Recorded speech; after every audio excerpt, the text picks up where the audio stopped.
Assalamualaikum warahmatullahi wabarakatuh. Selamat pagi, selamat siang, selamat sore, selamat malam. Bertemu kembali kita pada pelajaran prakarya dan kewirausahaan di kelas 12 semester kedua. Pembahasan kita kali ini adalah evaluasi kerajinan pasar global. Kita masuk pada pengertian. Jadi evaluasi usaha adalah suatu aktivitas untuk melakukan analisis kinerja suatu usaha bisnis. Evaluasi usaha prinsip dasar utamanya adalah membandingkan rencana usaha yang telah dibuat sebelum kegiatan dimulai dengan apa yang telah dicapai pada akhir masa produksi. Suatu usaha dikatakan berhasil apabila usaha tersebut dapat memenuhi kewajiban membayar bunga modal, alat-alat yang digunakan, upah tenaga kerja luar, serta sarana produksi yang lain dan termasuk kewajiban pada pihak ketiga. Kesimpulannya, evaluasi kelayakan usaha merupakan suatu usaha untuk mengetahui sejauh mana tingkat keberhasilan pelaksanaan usaha, apakah usaha tersebut berjalan sesuai rencana dan memberikan hasil seperti yang diharapkan. Kegunaan dari evaluasi kelayakan usaha yang pertama adalah memandu pemilik dana untuk mengoptimalkan penggunaan dana yang dimilikinya. Yang kedua, memperkecil risiko kegagalan investasi dan bisa memperbesar peluang keberhasilan investasi yang telah dilakukan. Beberapa komponen evaluasi hasil usaha diantaranya adalah tujuan evaluasi kelayakan usaha. Adapun tujuannya adalah mengetahui sejauh mana tingkat keberhasilan dari usaha yang dilaksanakan, sehingga dapat meminimalisir kegagalan dalam investasi atau memberikan peluang keberhasilan untuk usaha berikutnya. Yang kedua adalah tahap-tahap evaluasi kelayakan usaha. Di antaranya adalah aspek pemasaran, teknis, keuangan, legal, dan lingkungan. Yang ketiga adalah monitoring dan evaluasi usaha.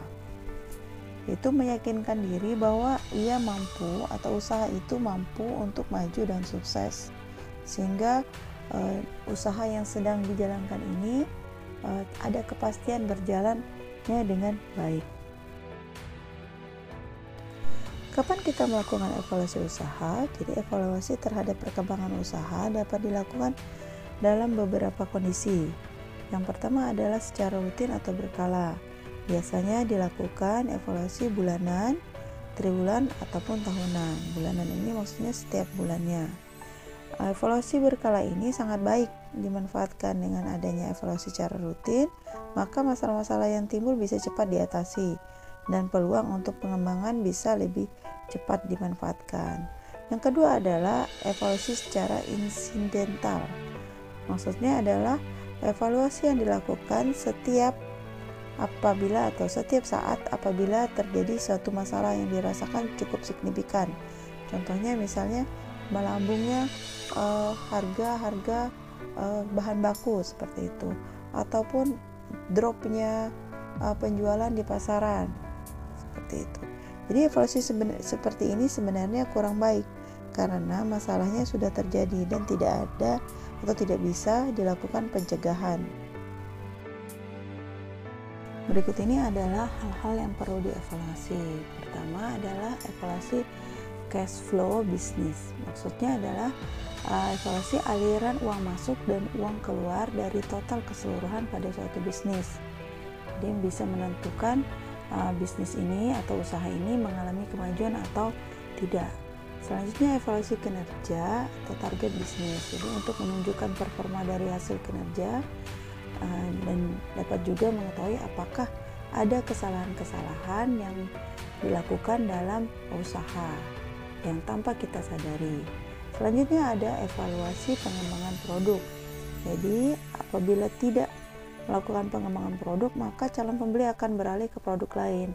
Maka dilakukan evaluasi produk dengan cara melihat produk fisik atau jasa yang ditawarkan saat ini memiliki nilai jual dibanding dengan produk lain, dan fokus untuk menciptakan nilai jual yang unik dan fitur yang tidak dimiliki oleh produk lain.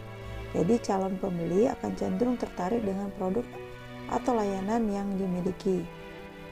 Jadi produknya diciptakan itu banyak variasi dari atau jenisnya. Selanjutnya, evaluasi masalah yang tidak kita sadari. Contohnya adalah kepuasan pelanggan terhadap produk. Jangan sampai kita sudah menjanjikan tapi belum ditepati. Kepada konsumen, misalnya menjanjikan akan adanya diskon atau akan ada door prize tapi tidak ditepati, seperti itu. Permasalahan usaha kerajinan. Yang pertama adalah minimnya modal usaha. Jadi permasalahan usaha kecil menengah paling mendasar. Ini klasik ya masalah permodalan ini. Ini dapat dilakukan atau cara mengatasinya dengan memanfaatkan berbagai lembaga pendanaan yang menawarkan modal, tentunya dengan bunga yang kecil ya, ataupun sekarang sudah ada fasilitas permodalan yang akan membiayai usaha kecil dan menengah. Selanjutnya, kurang tahu bagaimana cara membesarkan bisnis. Solusinya adalah selalu up to date atau banyak membaca dan belajar. Yang ketiga, kurangnya inovasi produk. Ini sangat berbahaya karena saingan itu akan terus ada. Jadi harus mengatasinya adalah harus lebih kreatif dan inovatif dalam memproduksi barang, dengan cara misalnya bergabung dengan pelatihan aktif dalam menganalisa produk kompetitor. Misalnya produk yang sama dianalisa, misalnya harganya bagaimana, tren bisnisnya sekarang ini seperti apa, serta mencari ide inovatif yang bisa diterapkan di produk yang kita hasilkan. Selanjutnya adalah kesulitan mendistribusikan barang. Kesulitan mendistribusikan barang ini dapat diatasi dengan aktif mengikuti pameran produk. Jadi sehingga bertujuan untuk memperluas jangkauan pasar. Selanjutnya, belum memaksimalkan pemasaran online. Untuk itu solusinya adalah memilih saluran pemasaran online yang tepat. Kemudian fokus memasarkan produk melalui saluran tersebut. Misalnya anak-anak ibu memasarkan produk melalui Instagram. Jadi fokus melalui Instagram aja dulu memasarkan produknya, seperti itu. Selanjutnya adalah tidak adanya branding dalam pemasaran UKM, tidak adanya merek dalam produk. Caranya adalah coba temukan hal yang paling menonjol. Misalnya dengan sebelumnya kita melakukan analisis SWOT terhadap produk kita, sehingga dapat ditemukan hal apa sih yang paling menonjol yang membedakan produk kita dengan produk orang lain, atau konsisten menunjukkan ciri khas produknya apa. Tentunya kita memberi nama pada merek dagang kita.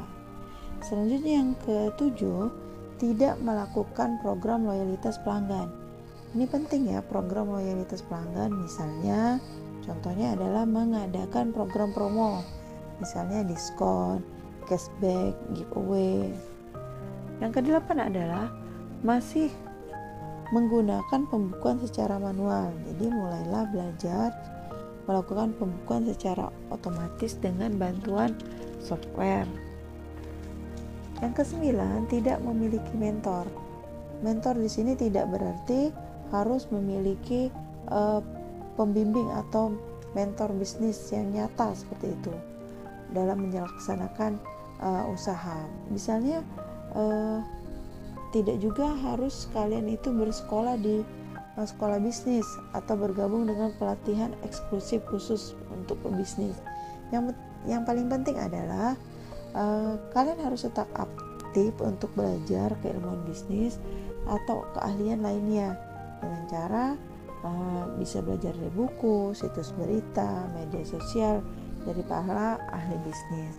Yang ke-10 adalah tidak memiliki izin usaha resmi. Ini solusinya adalah ibu cari informasi mengenai prosedur pengurusan perizinan usaha, lalu dilakukanlah atau diterapkanlah caranya satu persatu. Demikian. Kita lanjutkan pada perencanaan pengembangan usaha. Pengembangan suatu usaha adalah tanggung jawab dari setiap pengusaha atau seorang wirausaha yang membutuhkan pandangan ke depan, motivasi, dan kreativitas. Perencanaan pengembangan usaha antara lain yang pertama adalah mengatur proses kegiatan usaha, produksi, pemasaran, penjualan, perluasan usaha, pembelian tenaga kerja, dan pengadaan peralatan usaha untuk mencapai tujuan. Yang kedua adalah keseluruhan proses hal-hal yang akan dikerjakan pada masa yang akan datang dalam rangka mencapai tujuan yang sudah ditentukan. Yang ketiga, sebuah selling dokumen tertulis yang disiapkan untuk mengungkapkan daya tarik serta harapan sebuah usaha atau bisnis kepada penyandang dana potensial. Keempat, perkembangan sistem dari program tindakan dan ditujukan pada pencapaian tujuan usaha yang telah disepakati dengan proses analisis dan seleksi di antara kesempatan pengembangan usaha yang ada.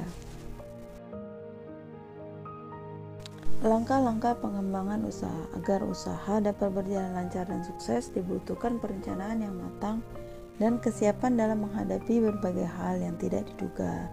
Jadi adapun langkah-langkah diantaranya adalah well organized, yaitu pengorganisasian yang terencana yang akan membantu dalam menyelesaikan berbagai tugas dan bisa memantau tugas atau tahapan yang sudah selesai dilakukan. Yang kedua, mencatat semua hal secara menyeluruh.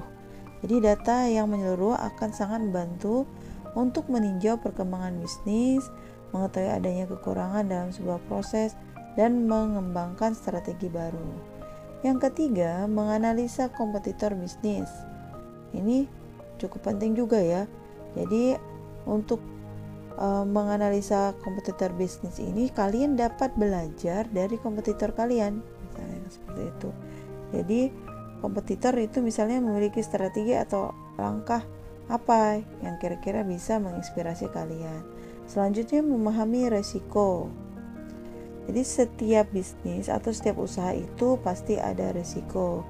Tapi dengan melakukan perhitungan resiko yang tepat, bisnis kalian akan lebih berjalan atau memperkecil resiko yang kalian dapatkan. Selanjutnya, berpikir kreatif. Jadi harus menggunakan daya imajinasi untuk mengerjakan berbagai hal secara kreatif. Jadi kreativitas ini sangat dibutuhkan dalam menjalankan suatu usaha. Yang keenam adalah fokus. Jadi saat membangun usaha atau bisnis, kita harus fokus. Jadi ada banyak hal yang harus dikerjakan dan harus terus tumbuh. Jadi fokus dengan tujuan yang membuat kita dapat mengelola usaha dengan baik. Berkorban. Jadi dibutuhkan perjuangan dan pengorbanan yang luar biasa dalam usaha agar dapat berkembang dengan pesat. Selanjutnya adalah pelayanan yang baik. Pelayanan baik dalam mengelola suatu usaha tidak semata-mata menonjolkan produk atau mengutamakan masalah mutu produk, tapi hal yang terpenting atau tidak boleh diabaikan adalah bagaimana kita melayani pelanggan. Misalnya keluhan pelanggan atau pelanggan memberikan solusi seperti itu atau masukan. Selanjutnya, konsisten. Jadi konsisten ini merupakan salah satu kunci kesuksesan suatu bisnis. Jadi kalau ketika anak-anak ibu melakukan suatu bisnis, sudah ditetapkan dalam usaha kira-kira mau bisnis apa. Jadi tidak boleh terlalu sebentar ganti. Jadi tidak nampak hasilnya. Jadi harus konsisten memilih. Ketika sudah memilih harus konsisten. Demikianlah pembahasan kali ini. Semoga bermanfaat. Terima kasih. Assalamualaikum warahmatullahi wabarakatuh. Selamat pagi, selamat siang, selamat sore, selamat malam.